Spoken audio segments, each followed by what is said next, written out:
सत्ता का दूसरा कार्यकाल और सवाल अभी विपक्ष से। सवाल तो उससे होगा जिसके हाथ में ताकत हो, जिसके हाथ में पुलिस हो, संस्थाएं हो और मीडिया जिसके सामने नतमस्तक हो।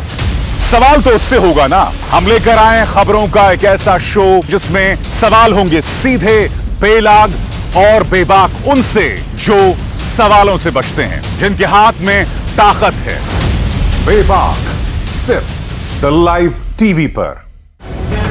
द लाइव टीवी, सच सबसे आगे। नमस्कार, आप देख रहे हैं बेबाक, मैं अभिसार शर्मा। दोस्तों, फलस्तीन और इस्राएलियों के बीच जो संघर्ष विराम हुआ है, उसके बाद एक बार फिर से इस्राएली पुलिस ने operation law and order launch कर दिया और उसके अंतर्गत सैकड़ों फलस्तीनियों को गिरफ्तार किया जा रहा है, उन पर अत्याचार किया जा रहा है। और जो वीडियो सामने उभर कर आए हैं दोस्तों, वो होश उड़ा देने वाले वीडियोस हैं। ये वीडियो मैं आपको दिखा नहीं सकता, मगर मैं सिर्फ कुछ तस्वीरें दिखाने वाला हूं। सबसे पहले ये तस्वीरें देखिए। ये बच्चियां रो रही हैं और आप जानते हैं बच्चियां क्यों रो रही हैं। ये बच्चियां इसलिए रो रही हैं क्योंकि उनके 10 साल के एक साथी को इस्राएली पुलिस ने गिरफ्तार कर लिया है। ये देखिए, चश्मा लगाया ये बच्चा जो है वो पुलिस की वैन के अंदर बैठा हुआ है। मैं आपको बतलाना चाहूंगा कि ये वीडियो फलस्तीनी लेखक सालिम बारामे ने अपने ट्विटर पर शेयर किया है। और सालिम बारामे जो हैं वो ये कह रहे हैं कि उनके जो रिश्तेदार हैं और उनकी जो बहन है वो लगातार गुहार लगा रही है कि मेरे भाई को छोड़ दो।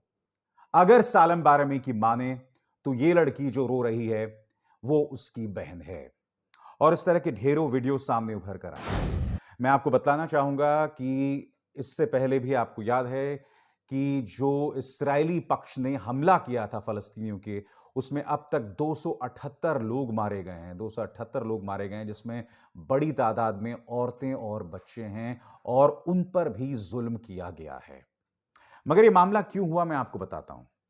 वो मामला इसलिए हुआ क्योंकि एक फलस्तीनी 17 साल के युवक ने 2 इस्राएलियों को मौत के घाट उतार दिया था। और उसके बाद इस्राएली सेना को एक बार फिर मौका मिल गया कि किसी तरह से हम फलस्तीनियों पर और अत्याचार करें। आपके सामने वीडियो है दोस्तों, ये वीडियो देखिए और उसके बाद मैं बात करूंगा। और आप देख सकते हैं कि रात के अंधेरे में किस तरह से फलस्तीनियों को गिरफ्तार किया जा रहा है और उन्हें परेशान किया जा रहा है। देखिए ये वीडियो।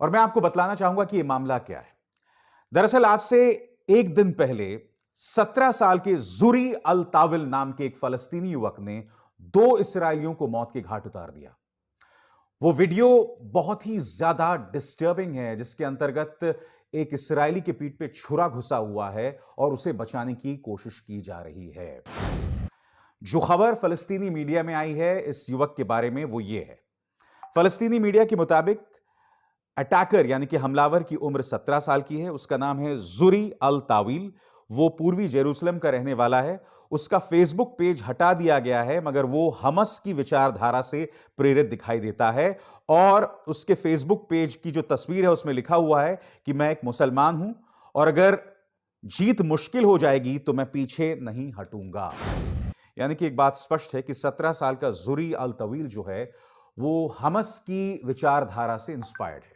मैं एक बात स्पष्ट कर दूं दोस्तों, अगर आपको लगता है कि इस्राएली सेना जो दमन कर रही है वो गलत है, वो आतंक है, तो हमस जो सैकड़ों की तादाद में रॉकेट्स छोड़ रहा है इस्राएल पर और वहां के नागरिकों पर हमला कर रहा है, वो कोई क्रांति नहीं है, वो भी हिंसा है और वो भी आतंक है। और कम से कम मैं भारतीयों को यह बताना चाहूंगा कि हमस ने हमेशा ही अंतर्राष्ट्रीय फोरम्स में, अंतर्राष्ट्रीय मंच पर भारत का विरोध किया है। कश्मीर के अंदर उसने आतंकवादी गुटों का समर्थन किया है। और उससे भी बड़ी बात, हिंसा का जवाब कभी भी हिंसा नहीं हो सकता। और उसकी मिसाल मैं आपको अपने देश में नहीं, सबसे पहले मिस्र लेकर चलना चाहूंगा। मिस्र के तहरीर स्क्वायर पर अहिंसात्मक तरीके से वहां का निजाम बदल गया था। जनता वहां प्रदर्शन कर रही थी और वो एक मध्य पूर्व देश ने हमें बताया कि किस तरह से किया जा सकता है। और अगर भारत की बात करें, हमारी तो एक लंबी चौड़ी विरासत है अहिंसात्मक आंदोलन की। महात्मा गांधी सिर्फ एक स्वतंत्रता सेनानी नहीं थे, वो एक ऐसे ब्रांड थे जिन्होंने कई लोगों पर अपनी छाप छोड़ी। चाहे वो मार्टिन लूथर किंग हो, चाहे वो मैल्कम एक्स हो, चाहे बराक ओबामा हो, चाहे नेल्सन मंडेला हो, महात्मा गांधी की ये छाप थी। और महात्मा गांधी आज भी प्रासंगिक हैं, आज भी उनकी रेलेवेंस बनी हुई है। आज की तारीख में अगर आप मेरी इस बात को सुन के मजाक बनाएंगे और कहेंगे गांधी के कोई मायने नहीं है फलस्तीन और इसराइल में चल रहे संघर्ष की, तो मैं आपको बतलाना चाहूंगा, आप में और उन ब्रेन वॉश्ड भक्तों की सोच में कोई फर्क नहीं है। वो लोग भी यही चाहते हैं कि गांधी की सोच को खत्म किया जाए और उसकी जगह पर सावरकर की सोच को देश पर एक तरह से लागू कर दिया जाए, मगर गांधी को हम खत्म नहीं कर सकते। और यही एक फलसफा हो सकता है इस संघर्ष में भी। मैं जानता हूं कि इसराइलियों और फलस्तीनियों में जो अविश्वास है वो बातचीत के जरिए भी हल नहीं हो रहा है, मगर जो मैं बतलाने का प्रयास कर रहा हूं आपसे कि हमस और फलस्तीनी जनता के बीच के फर्क को समझिए। हमस एक ऐसी संस्था है जो कहने को सामाजिक कार्य भी करती है, मगर वो एक आतंकवादी संगठन भी है। दूसरी तरफ फलस्तीनी जनता, उनके अधिकार, उनके साथ भारत सालों से रहा है। हम उनकी उस मांग को समर्थन करते हैं जिसमें वो अपनी जमीन का टुकड़ा खोज रहे हैं, वो अपना राज्य स्थापित करना चाहते हैं। भारत ने हमेशा से ही उसका समर्थन किया है। तो इसके फर्क को आपको समझना पड़ेगा। इस फर्क को हम समझें और साथ ही हम आलोचना करें इस्राएल के दमनकारी रवैये की, कि वो किस तरह से एक 10 साल के बच्चे को भी नहीं बख्श रहा है।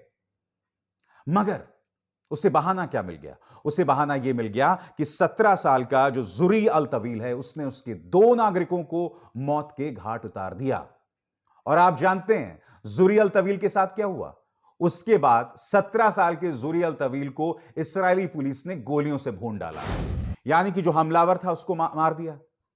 मगर उसके बदले में इस्राएली पुलिस जो है वो फलस्तीनियों पर क्यों अत्याचार कर रही है? मैंने आपको वीडियो दिखाया जिसमें किस तरह से रात के अंधेरे में गाड़ियों को रोककर इस्राएली पुलिस जो है फलस्तीनियों को गिरफ्तार कर रही है।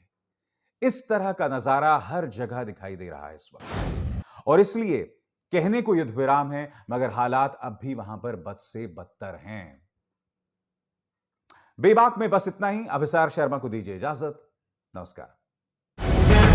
द लाइव टीवी, सच सबसे आगे।